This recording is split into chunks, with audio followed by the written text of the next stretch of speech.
ध्यानमूलं गुरोर्मूर्तिः पूजामूलं गुरोर्पदम् मन्त्रमूलं गुरोर्वाक्यम् मोक्षमूलं गुरोर्कृपा।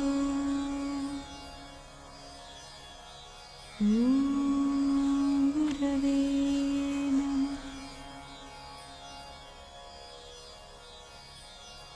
अखण्डमण्डलाकारं व्याप्तं येन चराचरं तत्पदं दर्शितं येन तस्मै श्रीगुरवे नमः।